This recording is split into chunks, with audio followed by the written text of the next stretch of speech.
Children, good morning to all. After a long gap, we are meeting with each other, no doubt. But definitely you are missing your school, your friends, your classroom. Are you missing us? But we are missing you. Today, we will start with our lesson 1, Economics, the story of Palampur village. Children, you can see here the two variety of villages are there. One is not synchronized and not developed. Another is well systematic, and by seeing this picture we can say that it is well systematic planned of village and which is a developed village also. As you know, everywhere the concept of develop and developing is there. In economics today we will discuss with the concept of developed and developing. Beside that, the concept of production associated with the production, what are the different factors of production is there. The main concept of production, that is producing the goods and services for the economy, for the country, that we will discuss in this chapter by taking a hypothetical village whose name is Palampur. A Palampur village is a well systematic village. The total number of families are 450 families. They are living in the Palampur village, and out of these 450, 80 upper caste people own the majority of the land in the village, and their houses are made up of cement and brick, whereas 1/3 of the population comprises of Dalits, that is your scheduled caste, living a kacha house. And maximum this 1/3 of population are the farm laborer in the village. Why we are talking of this hypothetical village, a imaginary village? Because with this help of with this village, we are going to present you the scenario of a Indian village. All the Indian village having the same type of scenario when it is a developed village. The road, an all-weather road. The road which is we can see in the Palampur village, all weather, that is metallic road, which is well connected with the nearby big village is called the Raiganj and a big town called the Sahapur. This village having two schools, two primary schools and one high school. A village having a government run healthcare center as well as one private dispensaries. Electricity is present in this village. Most of the houses have electric connection, and most of the houses have the electric connections, and the farmers of the village are using the electricity in their irrigation system. Beside that, the different transportation are also seen in the Palampur village road. What type of transport? The tractor, bullock carts, boggy, tongas, jeep, motorcycle, cycle, all these transport is also we can see in the Palampur village. So here we can say that the Palampur village is a developed village. Then it is question arise, what is the difference between developed village and developing village? Not only the village, the developed country, developed state, and developing country and developing state. What is the difference? Children, you can see the first difference is per capita income. In a developed country or a developed village, the people, most of the people are engaged in the different economical activities, so their per capita income is always remain high. But in the developing village, the second point in the developed village,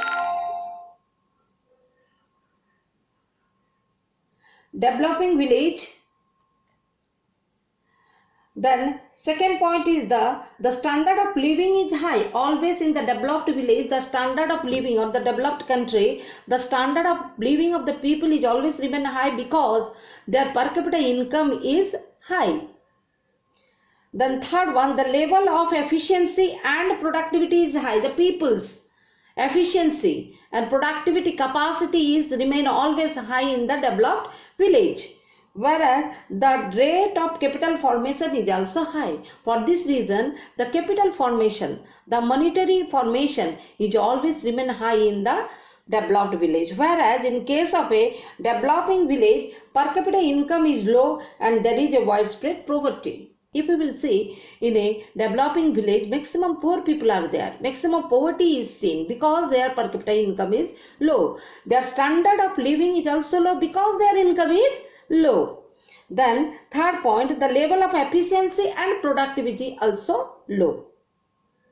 The rate of capital formation is also low. This is the major difference in the developed and the developing village, state or country. Now you see productivity, production activity. Even if we will call it the Palampur village, the production activities are two types everywhere in the country, in a state or a village. That is a farming and non-farming activities. Farming activities generally it is coming under the agriculture, farming, and non-farming, dairy farming, transport and small scale manufacturing. These are the major non-farming activities of the village or village Palampur, we can say, because here we are discussing about the Palampur village. Dairy is there, common non-farming activity because each and every family having the some cattle. So dairy is the non-farming, common non-farming activities. Whereas transport is the first developing activities, non-farm activities, because it is a developed village, maximum the connectivity is there nearby town and the villages. So their transport is the second fast developing non-farming activities. Maximum people are engaged in the transportation, driver, transporting the goods, ferrying the people to one place to another place. So non-farming activities is the transport is the fast growing or developing activities. Besides that, some people are engaged with the small scale manufacturing in the Palampur village because electricity facility is there. Whatever we talk about the description of the village, most of the houses are electrified and electricity is there. They are using the electricity is the farming as well as non-farming by opening some of the small scale industries. Their main production is the jaggery because the sugar cane is also produced in the Palampur village. They are getting the raw materials, sugar cane very easily and they are producing the jaggery. Jaggery means good. They are producing and they are selling in the Sahapur market, nearby town, that is Sahapur market. Then basic concept related to the production. What are those basic concepts which are related to the production? We can see the organization of production. What are those basic concepts? First one is the land, labor, physical capital, human capital. Land, labor, physical capital and human capital. Land is the first factors. Second is the labor is the second factor. Physical capital is the third factor. And human capital is the fourth factor. Here again, this labor is divided into two types, skilled labor, unskilled labor. Manual work laborer are also there. They are who are doing the physical work more, and mental work is also there. And they are skilled. They are trained in a particular skill. That type of labor is also there to complete the production process. Then physical capital comprises another two types, working capital and fixed capital. Then what is the land? Land is the surface of the land. We can say that first requirement land and the other natural, all the free gift of nature are also regarded as a land in the economics, like the water, mountain, forest. These are the land in economics by which they are using it and producing something, natural things. The second is the your labor. Some production activities require highly educated, some production activity require the less educated people, those who can give the physical labor more. Then you are coming to third one is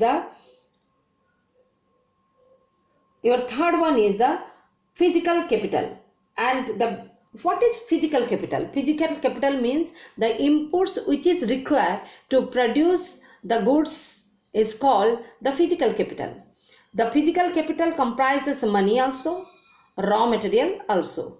By combining the raw materials, by purchasing the raw materials, one can complete the production process. So under this, there are two types of physical capital. One is the working capital, another is the fixed capital. Under the working capital, what happened? The working capital requires again and again to complete the production process, like your raw material. Suppose I will produce a pencil. I require to produce the raw materials once the production over. Again I will require. Yes or no? Yes, definitely. Anything we are producing, after the production of that particular quantity, again we require all those raw materials to produce the same things. So it requires again and again. And for purchasing or to arranging everything, we require money always. Cash in hands is also called the working capital. Whereas the fixed capital, once it is purchased, it will run for a long period of time, like building, factory, tools and machines are the fixed capital. Is it clear, children? And then we will go for the human capital. Human is the person with his knowledge and skill. He will combine all the factors, these factors of production, land, labor and physical capital to complete the production process. Without human capital, the production cannot be possible. So, human capital is the most important requirement in the production process.